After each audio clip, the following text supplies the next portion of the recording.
नमस्कार, आप देख रहे हैं डीडी न्यूज। मैं हूं आंचल गुलाटी गुंबर। आगे बढ़ने से पहले एक नजर सुर्खियों की तरफ। मुंबई हमलों के गुनहगार आतंकी तहव्वुर राणा को विशेष विमान से लाया जा रहा है भारत। एडवोकेट नरेंद्र मान को नियुक्त किया गया विशेष लोक अभियोजक।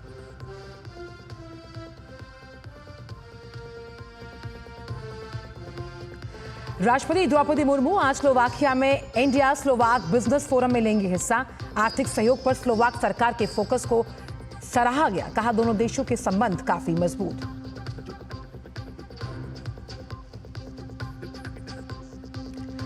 जम्मू कश्मीर के उधमपुर जिले में सुरक्षा बलों और आतंकवादियों के बीच मुठभेड़ जारी। पुलिस और सुरक्षा बलों ने 5 से 6 आतंकवादियों को घेरा। रामनगर थाना क्षेत्र में 3 आतंकवादियों के छिपे होने की मिली थी सूचना।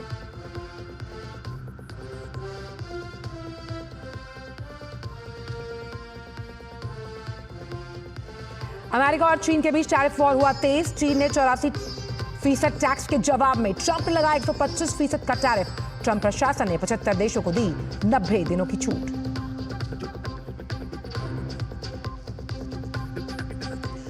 और जैन धर्म के 24वें तीर्थंकर भगवान महावीर की जयंती आज। देश भर में विभिन्न कार्यक्रमों का आयोजन। राष्ट्रपति, उपराष्ट्रपति और प्रधानमंत्री ने दी बधाई।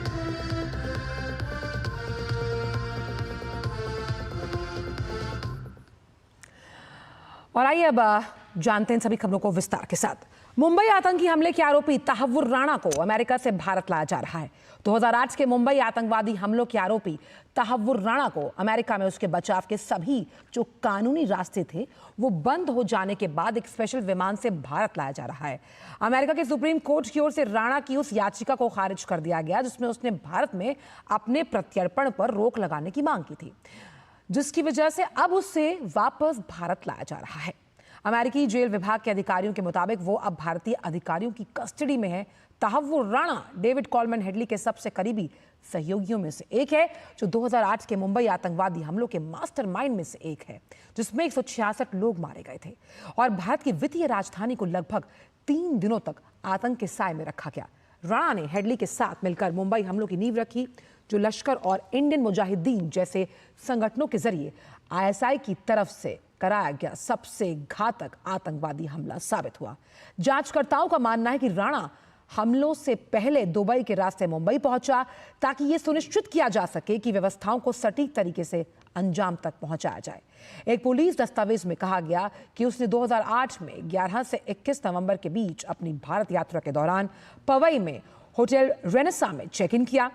उसके बाद करीबन जाने के 5 दिन बाद ये हमले हुए। मुंबई पुलिस ने 2023 में तहव्वुर राणा के खिलाफ 400 पन्नों की सप्लीमेंट्री चार्जशीट दाखिल की। 26/11 मामले में एक चौथी चार्जशीट थी। इस चार्जशीट में हमलों की अगर बात की जाए तो राणा की भूमिका के बारे में तफसील से बताया गया था। तो तहव्वुर राणा 2008 के जो मुंबई आतंकवादी हमला रहा उसके मास्टरमाइंड में से एक माना गया है। जो लॉजिस्टिक सपोर्ट इस पूरे आतंकी घटनाक्रम को अंजाम देने के लिए चाहिए था, वो लॉजिस्टिक सपोर्ट तहव्वुर राणा द्वारा दिया गया था और डेविड कॉलमैन हेडली का बहुत करीबी माना गया है तहव्वुर राणा। दोनों ने मिलकर मुंबई हमलों की नींव रखी, जिसमें कई जो मासूम लोग थे उन्हें अपनी जान से हाथ धोना पड़ा। और अब आइए ग्राफिक्स के जरिए समझते हैं कि आखिरकार राणा के प्रत्यर्पण के मामले में अब तक हुआ क्या है। तो आपको लिए चलते हैं 2018 की तरफ। 28 अगस्त 2018 एनआईए की जो स्पेशल कोर्ट है उसके खिलाफ, राणा के खिलाफ गिरफ्तारी का वारंट जारी किया जाता है और 4 दिसंबर 2019 यानी 1 साल बाद भारत ने पहली बार राणा के प्रत्यर्पण के लिए अमेरिका को एक डिप्लोमैटिक नोट दिया, यानी कि कूटनीतिक नोट दिया। फिर 1 साल बाद दिन आया 10 जून 2020, जहां भारत ने राणा की जमानत के खिलाफ शिकायत की बाइडेन प्रशासन से और प्रत्यर्पण का समर्थन किया था बाइडेन प्रशासन ने। वहीं 2020 में कोविड पॉजिटिव के चलते राणा को अमेरिका की जेल से रिहा कर दिया गया। हालांकि वो भी डिटेंशन सेंटर में ही रहा है काफी वक्त तक। 2023 की अगर बात की जाए तो अमेरिका के एक डिस्ट्रिक्ट कोर्ट ने राणा के प्रत्यर्पण का आदेश दिया। आदेश के खिलाफ राणा ने कोर्ट में अपील की याचिका डाली। ये मई 2023 की ही बात है, लेकिन 2024 सितंबर को कोर्ट ने राणा की अपील याचिका को खारिज कर दिया और 13 नवंबर 2024 की अगर बात की जाए तो भारत के अनुरोध पर ही राणा की गिरफ्तारी हुई और राणा ने अमेरिकी सुप्रीम कोर्ट में जमानत के लिए रिट पिटीशन दायर किया। अब आता है साल 2025, जहां अमेरिकी सुप्रीम कोर्ट ने राणा की याचिका को खारिज किया। कई पैंतरे खेले हैं राणा ने इस प्रत्यर्पण से बचने के लिए और 25 जनवरी 2025 की अगर बात करें तो अमेरिकी सुप्रीम कोर्ट ने एक बड़ा फैसला लिया और तहव्वुर राणा के भारत प्रत्यर्पण को मंजूरी दे दी।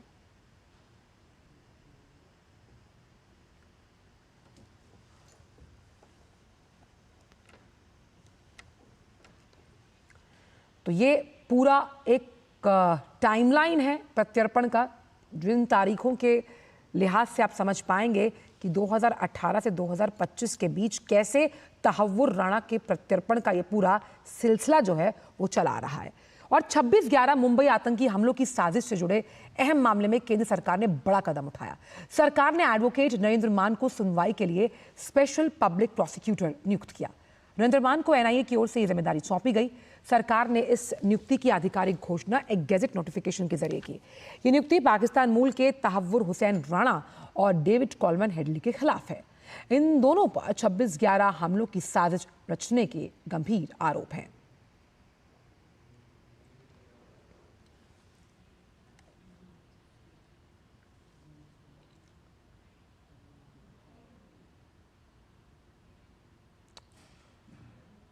छब्बीस 11 के मुंबई आतंकी हमले के मुख्य आरोपी और मास्टरमाइंड तहव्वुर राणा को लेकर एनआईए की टीम अमेरिका से उसे भारत लेकर आ रही है। इसके मद्देनजर दिल्ली स्थित एनआईए मुख्यालय में हलचल बढ़ गई। इलाके में पुलिस की तैनाती को बढ़ाया गया। इसका जायजा लिया हमारे संवाददाता अजीत द्विवेदी ने। आइए आपको सुनवाते हैं। 26/11 के मुंबई हमले के मास्टरमाइंड तहव्वुर राणा को लेकर एनआईए की टीम अमेरिका से निकल चुकी है। विशेष विमान से तहव्वुर राणा को भारत लाया जा रहा है। करीब 16 साल बाद जो है वो तहव्वुर राणा को भारत लाने में एजेंसियां सफल हुई हैं। इस समय हम एनआईए के दिल्ली हेड ऑफिस में है और यहाँ पर आप देख सकते हैं कि चहलकदमी यहाँ पर बढ़ गई है। यहाँ पर पुलिस जो है यहाँ पर डिप्लॉय हो चुकी है। यहाँ पर सुरक्षा व्यवस्था जो है वो बढ़ा दी गई है। मीडिया का भी यहाँ पर जमावड़ा लग चुका है। अब लोगों को इंतजार है कि तहव्वुर राणा जो है वो एनआईए उसको लेकर यहाँ पर आएगी और तमाम जो परतें हैं जो मुंबई हमले की, उसमें कई खुलासा होने की संभावना है, क्योंकि अभी तक एजेंसियां पूछताछ नहीं कर पाई थी। लेकिन तहव्वुर राणा का जब प्रत्यर्पण सफल हो पाया, भारतीय एजेंसियों को वो सौंप दिया गया है और अमेरिका से विशेष विमान से तहव्वुर राणा को एनआईए के अधिकारी जो है वो भारत लेकर आ रहे हैं। कैमरामैन सुनील के साथ अजीत द्विवेदी, डीडी न्यूज, दिल्ली। चलिए, इस बड़ी खबर पर हमारे कई रिपोर्टर्स पैनी निगाह बनाए रखे हैं। आइए पहले उनसे तारुफ करें, फिर एक एक करके उनसे सवाल पूछेंगे। न्यूज़ रूम से जुड़ रहे हैं हमारे संवाददाता सुधाकर दास, एनआईए के मुख्यालय से जुड़ रहे हैं अजीत, जिनकी रिपोर्ट आप देख रहे थे, मुंबई से जुड़ रहे हैं शिशिर और सीएसटी मुंबई से जुड़ रहे हैं योगेश। आप चारों से ही अब मैं मुखातिब होंगी और सबसे पहला सवाल सुधाकर आपसे है। भारत के लिए तहव्वुर राणा का वापस आना कई ऐसे राज से पर्दे उठाएगा जिसके लिए इस मास्टरमाइंड की वजह से कई आम लोगों ने मुंबई आतंकी हमले ने अपनी जान से हाथ धोया था। एनआईए के लिए आगे की राह किस तरह से रहेगी सुधाकर? देखिए, एक बड़ा अपडेट ये आ रहा है आंचल। पहले ये कहा जा रहा था कि वीडियो कॉन्फ्रेंसिंग के जरिए उनकी अदालत में पेशी होगी, लेकिन इस वक्त पटियाला हाउस में जो एनआईए की विशेष अदालत है वहाँ सुरक्षा बहुत ज़्यादा बढ़ा दी गई है। तो एनआईए के सूत्रों के मुताबिक इन पर्सन अदालत में पेशी इसकी संभावना से भी इनकार नहीं किया जा सकता। तो इस ऑप्शन को भी एक्सप्लोर किया जा रहा है जब अगले कुछ घंटों में तहव्वुर हुसैन राणा यहाँ पहुँचेगा। निश्चित तौर पर जो फॉर्मल प्रक्रिया होती है अभी वो एनआईए की कस्टडी में है। एनआईए के आईजी आशीष बत्रा के नेतृत्व में एक जो सिक्योरिटी और इंटेलिजेंस ऑफिसर्स की टीम यूएसए गई थी वो उसको वापस लेकर आ रही है, तो वो कस्टडी में है। लेकिन एक फॉर्मल अरेस्ट वारंट क्योंकि उसके खिलाफ है, तो दिल्ली पहुंचने पर उसको फॉर्मली अरेस्ट किया जाएगा और मेडिकल चेकअप के बाद बहुत ज़्यादा संभावना लग रही है कि इन पर्सन उसको पटियाला हाउस कोर्ट में एनआईए की जो विशेष अदालत है वहाँ पेश किया जाए और रिमांड पर लेने की कोशिश की और जाहिर तौर पर ये एक बहुत बड़ा स्टेप होगा 26/11 के मामले में। एक बहुत बड़ा डिप्लोमेटिक विन तो है ही, जो सस्टेन लीगल एफर्ट्स भारत की तरफ से हुए उसकी वजह से, लेकिन अब इसके पीछे के और जो अपराधी हैं, चाहे हाफिज सईद हो, जकीर रहमान लखवी हो, साजिद मीर हो, मेजर समीर अली हो, मेजर इकबाल हो, इस तरह के जो तमाम अपराधी हैं उनके रोल्स और उनको लेकर अब उनको भी कैसे कानूनी शिकंजे में लेकर आया जा सके उसकी राह आसान होगी। जाहिर तौर पर पाकिस्तान को एक बार फिर एक्सपोज किया जा सकेगा कि एक ISI के सहारे पाकिस्तान जिस तरह से भारत में स्टेट स्पॉन्सर्ड टेररिज्म चला रहा था, तो उस लिहाज से भी कहे कि एक बहुत बड़ा दिन तो मुंबई के जो विक्टिम है 26/11 के उनको तो सालों से इसका इंतजार जरूर था। जी, साथ ही NIA के हेडक्वार्टर से मौजूद है हमारे साथ अजीत, अगर वहां पे हलचल की बात की जाए, क्योंकि सुरक्षा बढ़ाई गई है और तहव्वुर राणा के हिसाब की पूरी बारी है, इसके लिए जो NIA की तैयारी है वो भी बहुत चाक चौबंद नजर आ रही है। बिल्कुल आंचल, देखिए लंबा इंतजार करना पड़ा भारतीय एजेंसियों को तहव्वुर राणा को भारत लाने में। हालांकि कहते हैं कि जो कानून है उसके हाथ बहुत लंबे होते हैं, समय जरूर लगता है। तो वही हमको देखने को मिल रहा है कि लगातार जो भारत के अपराधी। चलिए अजीत के पास वापस आएंगे, क्योंकि शिशिर शेलार भी हमारे साथ आर्थिक राजधानी मुंबई से जुड़े हुए हैं। वापस आएंगे एक बार हम अजीत के पास। शिशिर, मुंबई जिसे कहा जाता है वो कभी सोती नहीं है, लेकिन आतंक के वो 3 दिन हमें से कोई नहीं भूल सकता। उस लिहाज से जो प्रत्यर्पण है वो सफल हुआ और बहुत जल्द भारत की सरजमी पर कदम रखेगा तहव्वुर राणा। कितनी बड़ी कूटनीतिक जीत आप इसको मानते हैं, क्योंकि मुंबई ने वो 3 दिन देखे जहां आतंक कहीं ना कहीं सर पर नाचता हुआ नजर आया आर्थिक राजधानी मुंबई को लेकर? बिल्कुल आंचल, देखिए शायद उन जख्मों थोड़ा मलहम लगेगा जब आज तहव्वुर राणा भारत लेके आएंगे और उसके बाद उसको है लीगल प्रोसेस के जरिए जाना पड़ेगा। तो जाहिर सी बात है कि भारत के लिए ये काफ़ी बड़ी बात होगी, खासतौर पर उन लोगों के लिए जो इस हमले में घायल हुए, उन लोगों के लिए जिन्होंने अपनी जान गंवा दी। हालांकि उनके जो रिश्तेदार है उनकी ये मांग जरूर है कि जो भी इसके पीछे कल्प्रिट हो, जो भी इसके पीछे परपेट्रेटर्स हो, उनको लीगल प्रोसीजर के तहत पूरी सजा देनी चाहिए। हालांकि इससे पहले हमने देखा किस प्रकार से अजमल कसाब जो है इकलौता ऐसा टेररिस्ट जिसको जिंदा पकड़ा गया था, हवलदार तुकाराम ओमले का वो एफर्ट था। बाकी अन्य जो पुलिसकर्मी थे मुंबई पुलिस के, उनका एक एफर्ट था जिसके कारण हमने अजमल कसाब को पकड़ा। उसके बाद कई सारे महत्वपूर्ण खुलासे उसमें हुए। अजमल कसाब ने बताया कि किस प्रकार से जो है ट्रेनिंग उनको पाकिस्तान में दी गई, किस प्रकार से उनको जो है समुद्र के रास्ते मुंबई लाया गया। इस प्रकार से पहला शायद टेररिस्ट अटैक होगा। और इसीलिए उसके बाद अगर देखा जाए तो भारत ने क्या सीखा, तो भारत ने ये जो छोटे छोटे लूप होल्स थे जिस पर शायद नजर नहीं थी, उनको जो है उस पर काम किया गया है। और अब हमने पिछले 10 सालों में देखा कि भारत में टेररिस्ट अटैक की अगर बात करें, खासतौर पर वो मेनलैंड भारत की हम बात करें, फिर चाहे वो मुंबई की बात करें, बेंगलोर, हैदराबाद की बात करें, वहां पर जिस प्रकार से हमने देखा कि पिछले कुछ सालों पहले जो हमले होते थे उसमें बदलाव आ चुका है, हमले पूरी तरह से रुक चुके हैं। तो ये एक सबसे महत्वपूर्ण बात, एक सीख भारत ने सीख ली है। दूसरी बात, जो परपेट्रेटर थे उनके बारे में इतने सालों में भारत ने क्या किया है, तो उसमें भी हम कहेंगे कि चाहे वो लीगल सिस्टम हो भारत की, उसकी अगर बात करें तो जिस प्रकार से न्यायिक व्यवस्था के जरिए पूरा केस चला अजमल कसाब का, हालांकि तब भी ये मांग जरूर थी कि अजमल कसाब को जो है मार दिया जाए जो एजेंसीज उसके जरिए, लेकिन फिर भी भारत ने जो है एक पूरी तरह से legal process, constitutional process follow की और उसके बाद जो है फांसी की सजा दी है। हालांकि इन सभी तथ्यों, हालांकि उसके बाद अगर देखा जाए तो भारत को जो सबूत मिले उन सबूत इकट्ठा कर भारत जो है यूएस भी गया, यूएस में तहव्वुर राणा के प्रत्यर्पण की मांग की।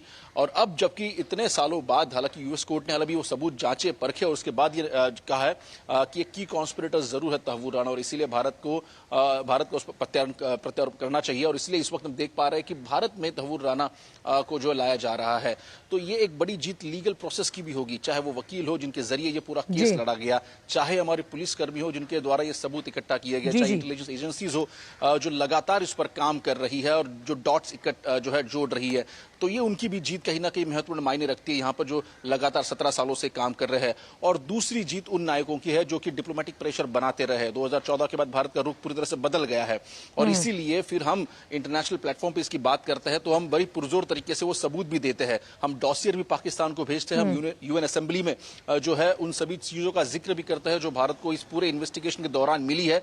और इसीलिए हम मांग करते हैं कि किस प्रकार से जो आका अलग अलग देशों में बैठे हैं उन पर शिकंजा कसा जा सके। करते हैं शिशिर, और जब आप तथ्यों पर बात करते हैं तो आप आंख से आंख मिलाकर बात करते हैं। योगेश मेरे साथ जुड़े। योगेश, आप CST स्टेशन पर हैं। ये वही स्टेशन है जिसने इस आतंकी हमले को चश्मदीद के तौर पर देखा। उस लिहाज से जो ये प्रत्यर्पण है, ये क्या अंकित करेगा उन लोगों के जहन में जिन्होंने अपनों को खोया, और इसे आप कितनी बड़ी जीत मानते हैं, और पाकिस्तान के नापाक इरादों की कितनी बड़ी जलालत? देखिए आंचल, खंडवार सवाल आपने किया है। जहाँ तक अगर सिर्फ इस पर्टिकुलर जगह की बात करें कि ये कितनी बड़ी जीत और लोग वहाँ पे क्या करें जो इससे प्रभावित हुए, जिन्होंने अपनों को खोया, या फिर जो यहाँ पर आए तो किसी मुंबई को देखने के लिए आए थे लेकिन वो यहाँ से जा नहीं पाए। देखिए यही वो मुंबई CST है जहाँ से आतंकवादी यहाँ अंदर घुसे थे, और हमारी जो बाईं तरफ जो मेरे है वो मेन लाइन है और दाईं तरफ सबअर्बन रेल सेवा है जिसको हम मुंबई लोकल के नाम से जानते हैं। यहीं पे उस दिन कोहराम मचा था। 26/11 का दिन था, 28 तक ये चला था। हालांकि बाद में आतंकवादी हैं वो फिर यहाँ से दूसरी जगह, जैसा कि हमें पता है अलग अलग टुकड़ियों में कुल 10 आतंकवादी थे और अलग अलग टुकड़ियों में वो वहाँ पे गए थे।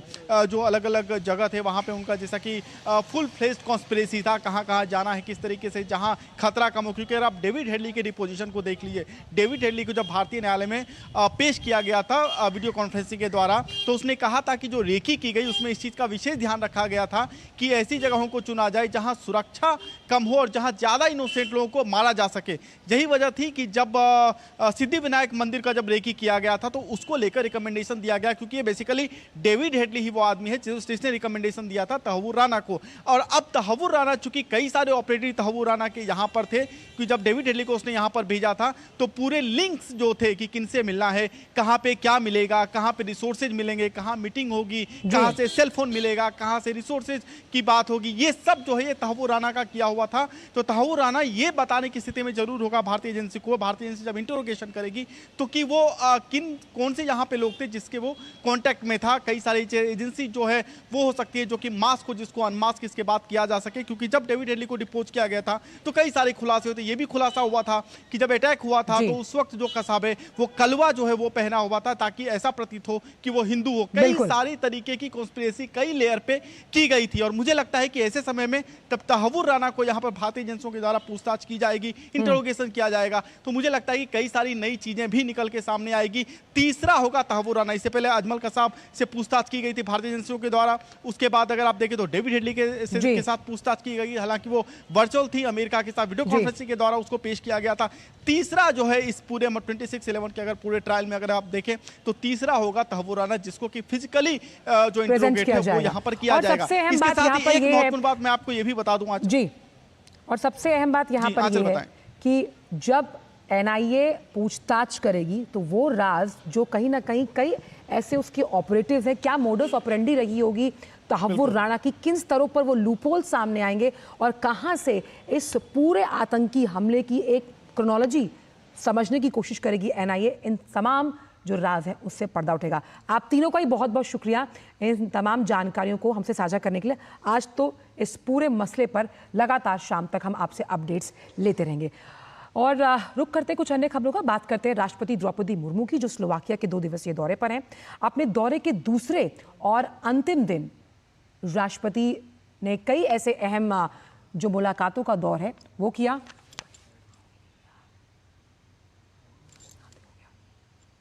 अंतिम दिन राष्ट्रपति मुर्मू कई अहम जो कार्यक्रम है उनमें शामिल होंगी। राष्ट्रपति आर्थिक सहयोग पर दोनों देशों के द्विपक्षीय संबंधों को मजबूत करने के लिए प्रतिनिधिमंडल स्तर की वार्ता में भाग लेंगी। इसके साथ ही प्रधानमंत्री फित्सो, राष्ट्रीय परिषद के अध्यक्ष रिचर्ड रासी से मुलाकात होनी है। इस यात्रा के दौरान कई समझौता ज्ञापनों पर हस्ताक्षर किए जाएंगे। साथ ही दोनों देशों के राष्ट्रपति संयुक्त रूप से इंडिया स्लोवाक बिजनेस फोरम का उद्घाटन करेंगे। राष्ट्रपति मुर्मू टाटा के जगुआर लैंड रोवर प्लांट का भी दौरा करेंगी।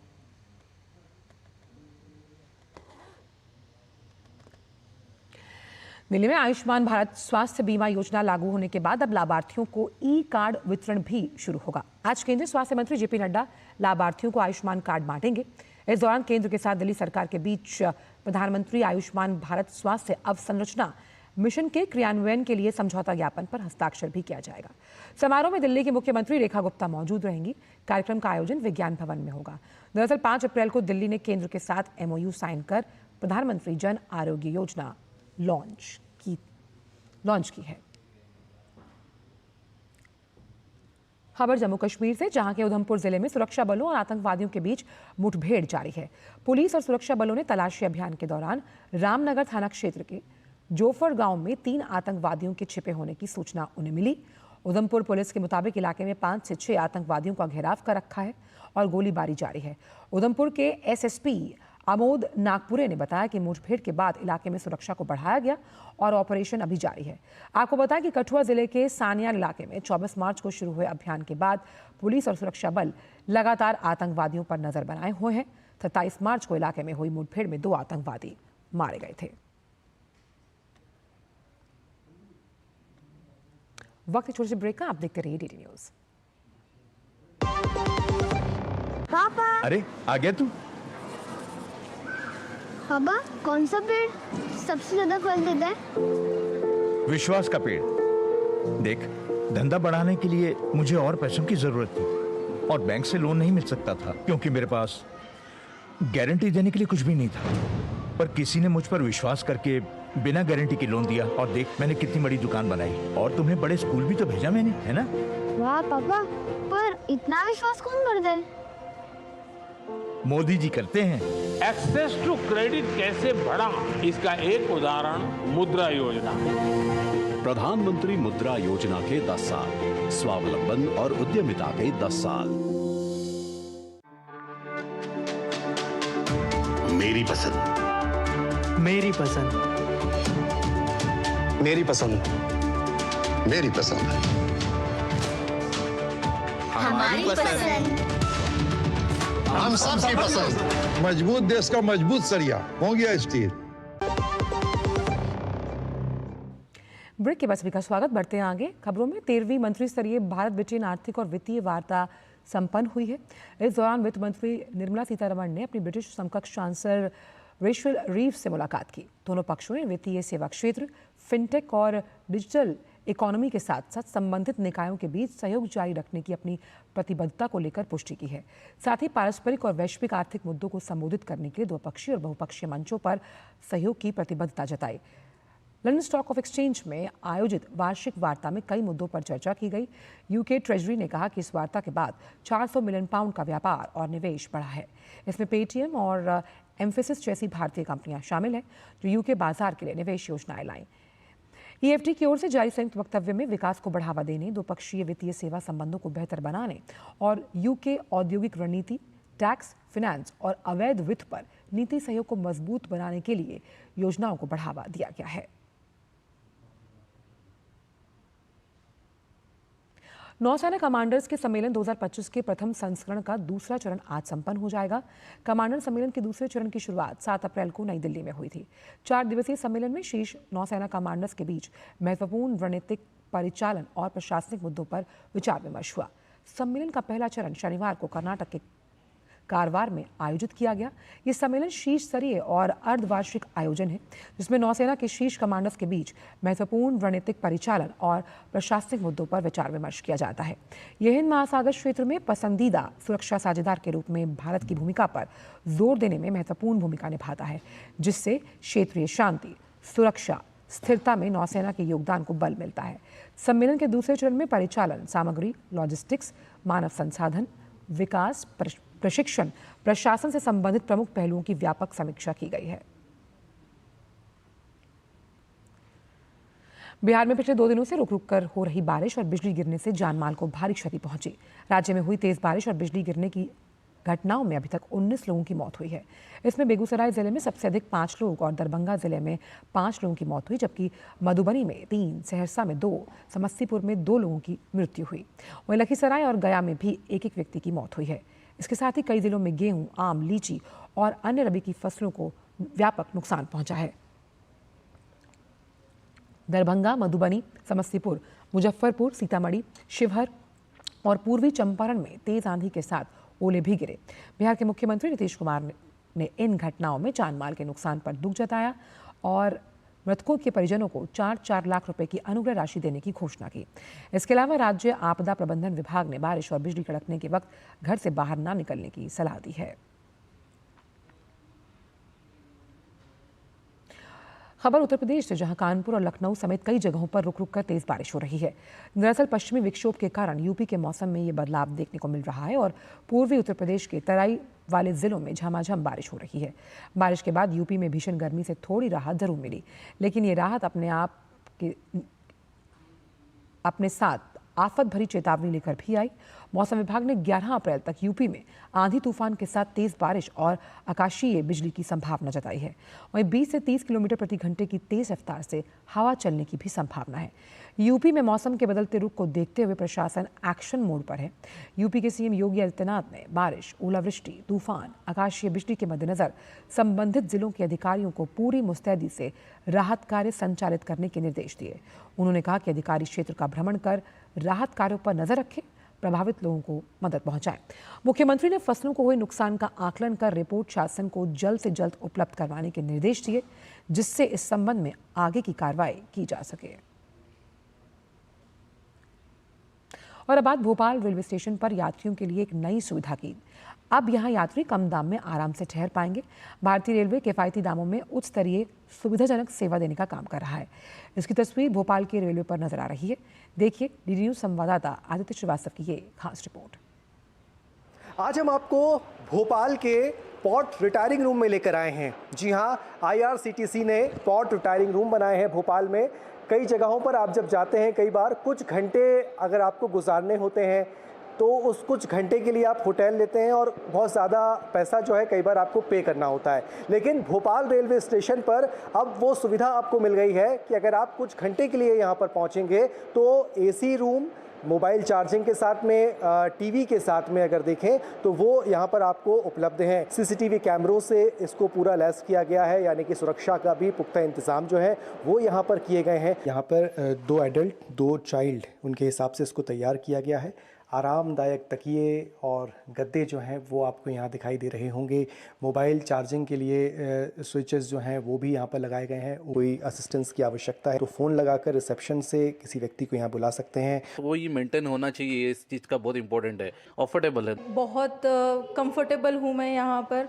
अच्छे से सेफ्टी है, बाकी सारी फैसिलिटीज़ हैं, वॉशरूम बहुत साफ़ है, ये अफोर्डेबल है। यहाँ पे फर्स्ट टाइम हमने ये पॉड देखा जो कि काफ़ी फैसिनेटिंग है, बहुत अच्छा फैसिलिटीज़ है। कंसेप्ट काफ़ी अच्छा है बिकॉज आप अकेले भी ट्रैवल कर सकते हो, तो आप आके अपना एक सिंगल वाला लेके आराम से सो सकते हो। 20 प्राइवेट पॉड्स हैं यहाँ पर। मल्टी बेड पॉड्स की बात की जाए तो 40 है, यानी कि 40 जेंट्स जो हैं वो सिंगल पॉड्स में रुक सकते हैं। वहीं मल्टी बेड पॉड्स लेडीज़ की अगर बात की जाए तो 18 उनकी संख्या है। अब आप यदि भोपाल आएँ और कुछ घंटों के लिए अगर आते हैं, 1 या 2 दिन के लिए आते हैं, तो होटल्स में बहुत ज़्यादा पैसा देने की बजाय, किराया देने की बजाय आप इन पॉड्स का इस्तेमाल कर सकते हैं। तो इन तमाम सुविधाओं को ज़रूर इसका लाभ लें। ये भारतीय रेलवे ने आपके लिए तैयार की हैं। कैमरामैन गौरव नेरूटकर के साथ आदित्य श्रीवास्तव, DD न्यूज़ भोपाल।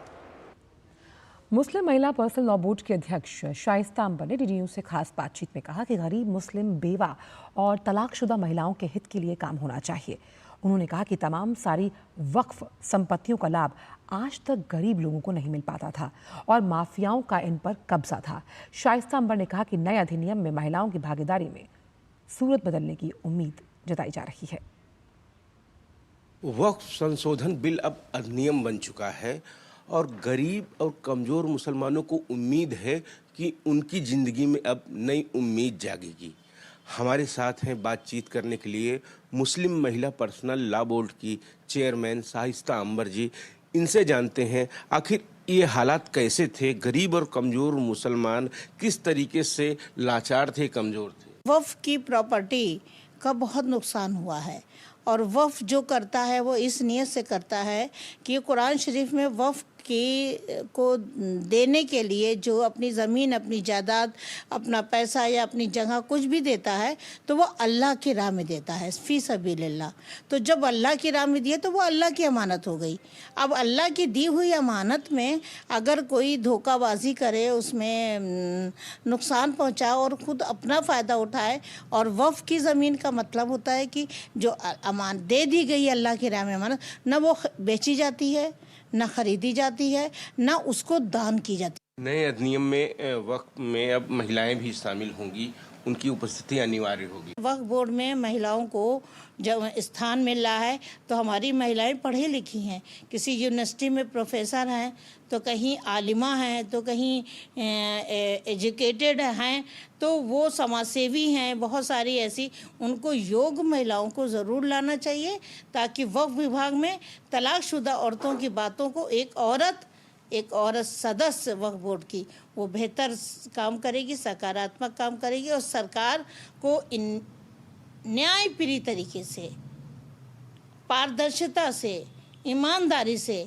मुस्लिम समुदाय की आर्थिक और सामाजिक और शैक्षिक स्थिति को बढ़ाना पड़ेगा। वक्फ की ज़मीन से हम समझते हैं कि बहुत बड़ा एक इनकलाब आ सकता है और सकारात्मक काम होगा और महिलाओं को जो तलाकशुदा हैं या बेवा हैं, विधवा हैं, अनाथ हैं लोग, उनको एक छत मिलेगी। बिल्कुल लोगों को उम्मीद जागी है, खास तौर से मुस्लिम गरीब परिवारों को ये उम्मीद जागी है कि आने वाला ये अधिनियम अब उनकी ज़िंदगी में नई किरण लेकर आएगा और उनके भी अच्छे दिन आएंगे।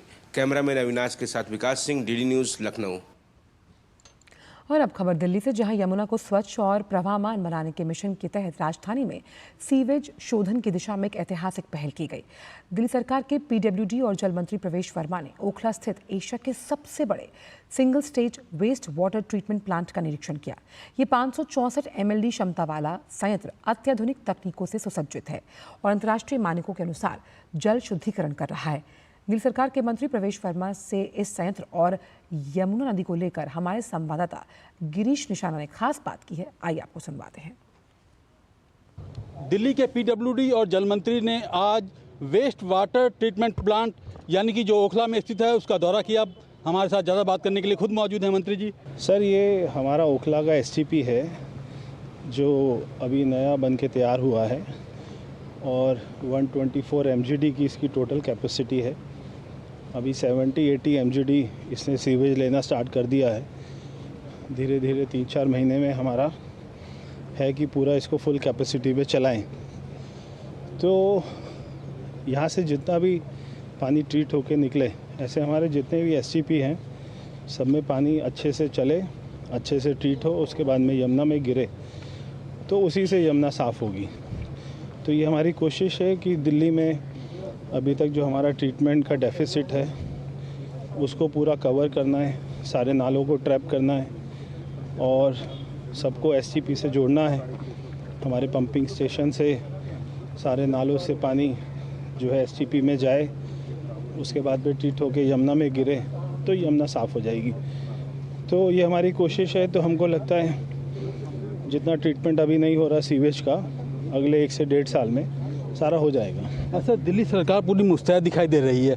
मानसून में हालांकि कई महीने का समय है, लेकिन नालों को लेकर आप बहुत गंभीर दिखाई दिए पहले भी। दिल्ली को अगर सुंदर बनाना है उसमें सबसे बड़ा काम है यमुना को साफ़ करना, यमुना में एक अच्छा सुंदर रिवर फ्रंट बनाना, ये सबसे बड़ा काम है। तो उसी के जब ये छोटे छोटे कामों को ठीक नहीं करेंगे, दिल्ली में जो STP प्लांट्स हैं उनको हम ये देख रहे हैं कि वो ठीक से चलें, कोई भी गड़बड़ी ना हो, उसको चेक कर रहे हैं। तो हम लोग ज़मीन में आते हैं तो उसका फ़ायदा रहता है। आज भी दिल्ली सरकार के अंदर सचिवालय में यमुना जी को लेकर मीटिंग रखी गई खासतौर पर। यमुना हमारा बहुत बड़ा प्रोजेक्ट है, दिल्ली वालों को हमसे बहुत उम्मीद है, तो ये काम हमको करना है। तो उसमें आगे क्या क्या प्लानिंग चल रही है उसकी हमारी रेगुलर मीटिंग चलती रहती है।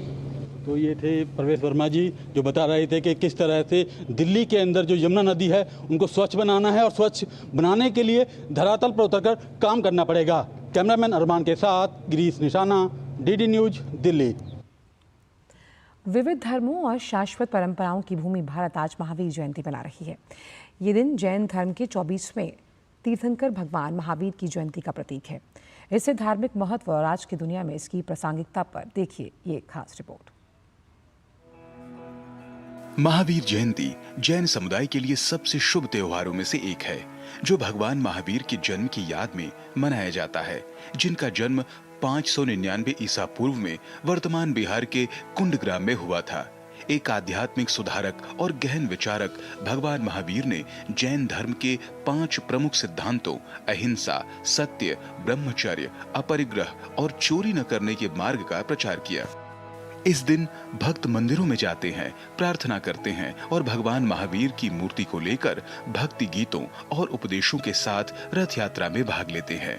बहुत से लोग दान और निस्वार्थ सेवा के कार्यों में संलग्न होते हैं, जो तीर्थंकर की शिक्षाओं को दर्शाता है, जिन्होंने आध्यात्मिक मुक्ति की खोज में सांसारिक सुखों का त्याग किया था। As a Jain myself, I think I've grown up with the tenets of non-violence, ahimsa paramo dharma, and vairagya, which is non-attachment to the physical things in life. And these are the lessons that Lord Mahavir Swami, he taught us through his life. We celebrate those tenets, and I think not just the Jain community, but the entire world needs to understand and follow the tenets of non-violence, because that is what we need, considering whatever is going on around the world. Mahavir का अहिंसा या अहिंसा का संदेश धार्मिक सीमाओं से परे गूंजता है और वैश्विक स्तर पर शांति आंदोलनों को प्रेरित करता रहता है। बढ़ती अशांति के युग में उनकी शिक्षाएं आशा और नैतिक जीवन की किरण प्रदान करती हैं। महावीर स्वामी की दया, करुणा और अहिंसा का संदेश आज भी पूरी दुनिया में प्रासंगिक है। भगवान महावीर को शांति और पवित्रता के मार्ग के लिए एक कालातीत श्रद्धांजलि। Bureau report, DD news. और फिलहाल वक्त एक छोटे से ब्रेक का है। जब धरती चीर कर निकलता है लोहे का पत्थर और मिलता है मोंगिया के जोश से, फिर तपता है, पिघलता है और बनता है फौलाद। अब होता है सरिया सारी खूबियों के साथ। मोंगिया स्टील, मजबूत देश का मजबूत सरिया। जो लक्ष्य चुना था समझ आने लगा है। GLA यूनिवर्सिटी, उच्च लक्ष्य की निश्चित प्राप्ति। ब्रेक के बाद सभी का स्वागत। जैन धर्म के 24वें तीर्थंकर भगवान महावीर स्वामी की जयंती पर राष्ट्रपति द्रौपदी मुर्मू ने देशवासियों को बधाई दी। अपने सोशल मीडिया प्लेटफॉर्म एक्स पर पोस्ट कर उन्होंने कहा, महावीर जयंती के अवसर पर सभी देशवासियों, विशेषकर जैन समुदाय के सभी लोगों को हार्दिक बधाई और शुभकामनाएं। अहिंसा और शांति के साक्षात स्वरूप भगवान महावीर ने मानवता को त्याग, सत्य और अपरिग्रह की राह दिखाई। आइए हम सब उनके दिखाए मार्ग पर चलते हुए समस्त विश्व के कल्याण के लिए काम करने का संकल्प लें। उपराष्ट्रपति जगदीप धनखड़ ने महावीर जयंती के शुभ अवसर पर देशवासियों को बधाई दी। उन्होंने अपने सोशल मीडिया प्लेटफॉर्म एक्स पर पोस्ट कर कहा, भगवान महावीर की शाश्वत शिक्षाएं अहिंसा, सत्य और अपरिग्रह एक अधिक दयालु और सामंजस्यपूर्ण दुनिया की ओर हमारा मार्ग रोशन करती रहेगी। इस महावीर जयंती पर आइए हम आध्यात्मिक अनुशासन, आत्म संयम और सार्वभौमिक करुणा को अपनाते हुए उनके जीवन और आदर्शों से शक्ति प्राप्त करें।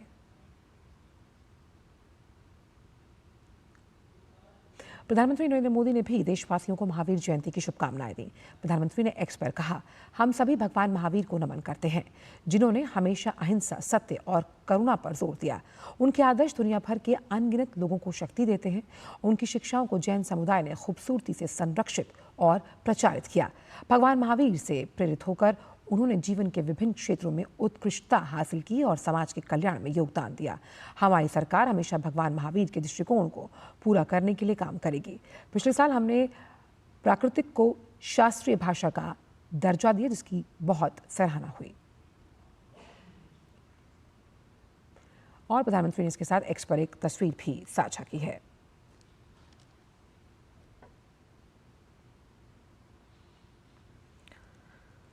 आज विश्व होम्योपैथी दिवस है। होम्योपैथी एक वैज्ञानिक चिकित्सा पद्धति है जो इलाज में काफ़ी असरदार है। होम्योपैथी के बारे में अधिक जानकारी लेते हैं इस खास रिपोर्ट के जरिए। होम्योपैथी एक प्रभावशाली चिकित्सा पद्धति है। होम्योपैथी के विषय में जागरूकता बढ़ाने के लिए हर वर्ष 10 अप्रैल को मनाया जाता है विश्व होम्योपैथी दिवस। होम्योपैथी किसी भी रोग का मानसिक, शारीरिक व भावनात्मक स्तर पर उपचार करती है। होम्योपैथी जो है बहुत ही ब्रॉड स्पेक्ट्रम मेडिसिन है। इसमें सिंपल बीमारी से लेकर के कॉम्प्लेक्स बीमारियों तक का इलाज संभव होता है।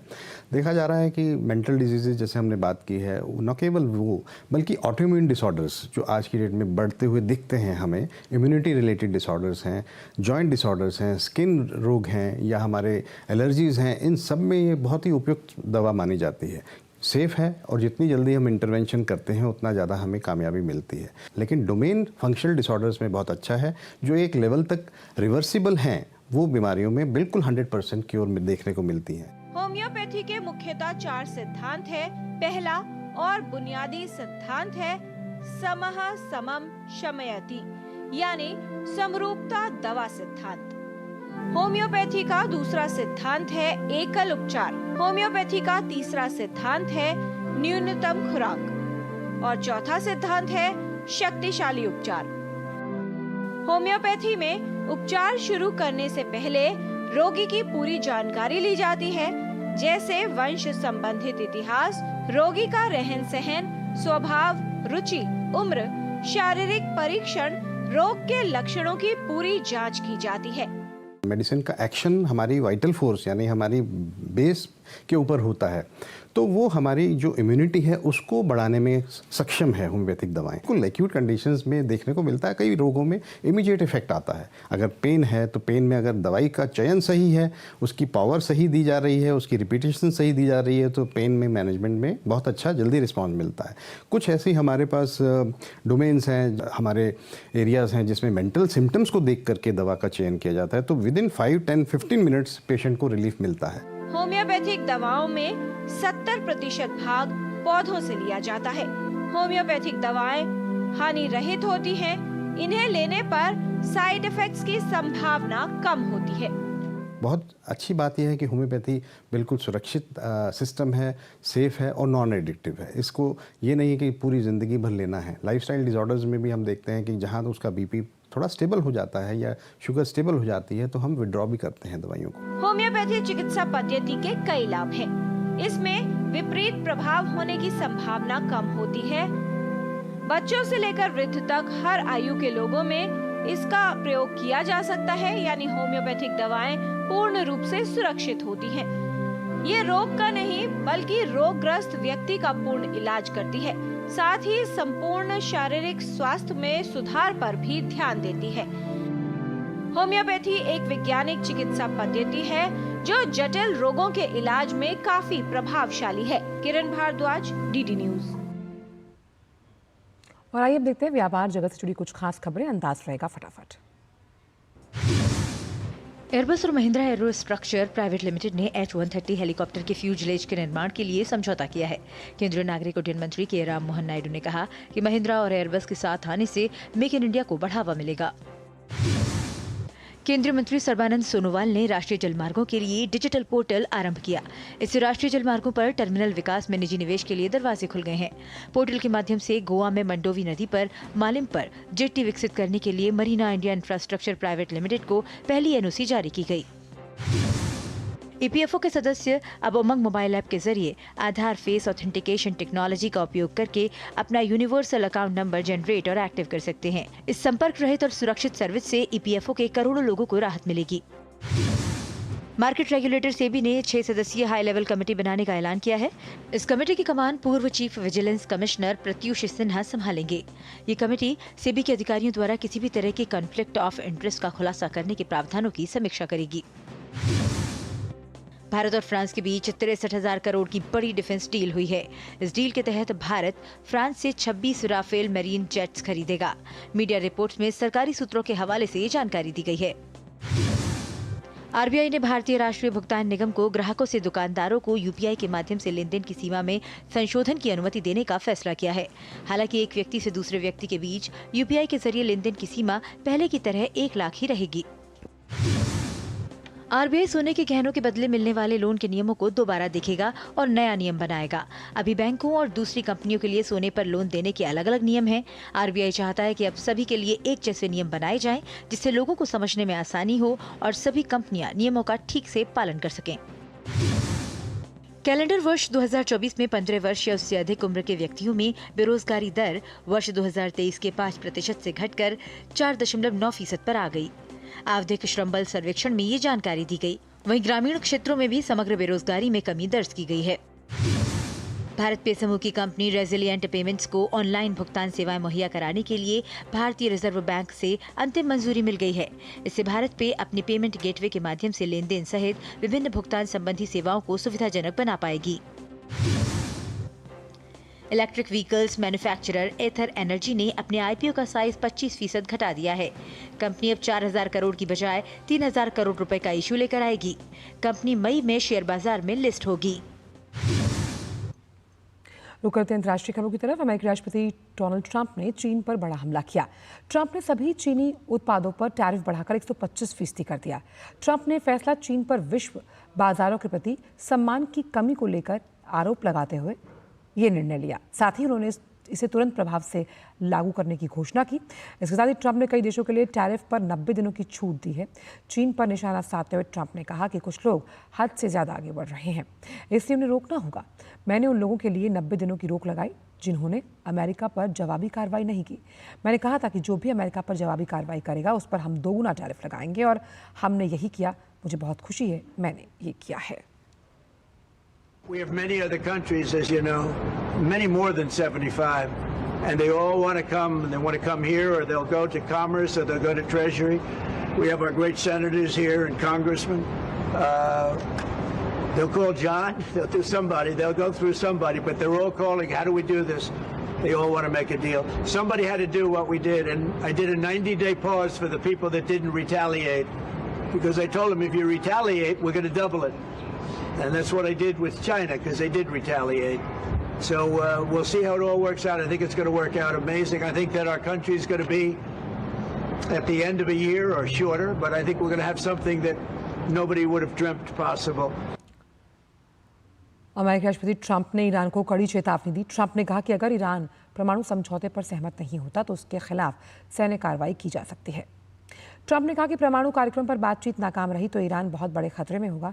इससे पहले ईरान के विदेश मंत्री ने साफ किया कि ओमान में अमेरिका के साथ होने वाली बातचीत अप्रत्यक्ष होगी। वहीं तुर्की ने सीरिया पर तनाव कम करने के लिए इजरायल के साथ तकनीकी स्तर की वार्ता की है और तुर्की के विदेश मंत्री हाकान फिदान ने एक संवाददाता सम्मेलन के दौरान ये बात कही। फिदान की टिप्पणी इजरायल द्वारा सीरिया पर हवाई हमले तेज करने के एक सप्ताह बाद आई। इजरायल ने इन हमलों को दमिश्क की नई सरकार के लिए चेतावनी बताया। हालांकि इजरायल के साथ संबंधों पर बात करते हुए फिदान ने कहा कि इजरायल के साथ तकनीकी वार्ता केवल सीरिया में विवाद समाधान के लिए है और इसका उद्देश्य संबंधों को सामान्य बनाना नहीं है। लॉस एंजलिस ओलंपिक 2028 में तीरंदाजी में एक मिश्रित टीम स्पर्धा को शामिल किया जाएगा। अंतर्राष्ट्रीय ओलंपिक समिति ने लॉस एंजलिस ओलंपिक 2028 में तीरंदाजी कार्यक्रम में एक अतिरिक्त स्पर्धा को शामिल करने की घोषणा की। ये ओलंपिक खेलों में कंपाउंड तीरंदाजी के लिए ऐतिहासिक कदम है। पहले केवल रिकर्व स्पर्धाएं ही शामिल थी। अंतर्राष्ट्रीय ओलंपिक समिति के मुताबिक तीरंदाजी खेलों में अब मौजूदा 5 रिकर्व स्पर्धाओं में पुरुष व्यक्तिगत, महिला व्यक्तिगत पुरुष टीम, महिला टीम और मिश्रित टीम के अलावा एक कंपाउंड टीम पदक स्पर्धा भी शामिल होगी। अंतर्राष्ट्रीय ओलंपिक समिति की इस घोषणा के बाद भारत की ओर पदक जीतने की उम्मीदें बढ़ गई हैं। वहीं विश्व तीरंदाजी के अध्यक्ष प्रोफेसर डॉक्टर उगुर एडनर ने इस निर्णय की सराहना करते हुए इसे खेल के लिए महत्वपूर्ण बताया। लॉस एंजलिस में होने वाले ओलंपिक 2028 के लिए इंटरनेशनल ओलंपिक कमेटी ने बुधवार को टेबल टेनिस में एक नए मिक्स टीम इवेंट को शामिल करने की घोषणा की। ये पहली बार होगा जब ग्रीष्मकालीन ओलंपिक खेलों में इवेंट का आयोजन किया जाएगा। इस नए फैसले के बाद ओलंपिक टेबल टेनिस कार्यकाल में अब पुरुष और महिला सिंगल्स, पुरुष और महिला डबल्स की वापसी, मिक्स डबल्स का नया मिक्स टीम इवेंट शामिल होगा। टेबल टेनिस प्रेमियों के लिए एक रोमांचक अपडेट है। इंटरनेशनल टेबल टेनिस फेडरेशन की अध्यक्षा पेट्रा सॉर्लिंग ने इस फैसले पर खुशी जताई है। बाद आईपीएल की, जहां 24वां मैच आज रॉयल चैलेंजर्स बेंगलुरु और दिल्ली कैपिटल्स के बीच होना है। ये एक मुकाबला बेंगलुरु के एम चिन्नास्वामी स्टेडियम में शाम 7:30 बजे खेला जाएगा। दोनों टीमें इस सीजन पहली बार आमने सामने होंगी। रॉयल चैलेंजर्स बेंगलुरु के लिए होम ग्राउंड पर यह दूसरा मुकाबला है। पहले मुकाबले में उसे गुजरात टाइटंस के खिलाफ हार का सामना करना पड़ा। दिल्ली ने आईपीएल के इस सीजन में 3 मैच खेले और सभी जीते। दूसरी ओर रॉयल चैलेंजर्स बेंगलुरु ने 18वें सीजन में अब तक 4 मैच खेले, 3 जीते, 1 गंवाया। इस लिहाज से देखें तो 2 फॉर्म में चल रही दोनों टीमों के बीच कांटे की टक्कर देखने को मिली। फिलहाल समाचारों में इतना ही। दीजिए इजाजत, नमस्कार।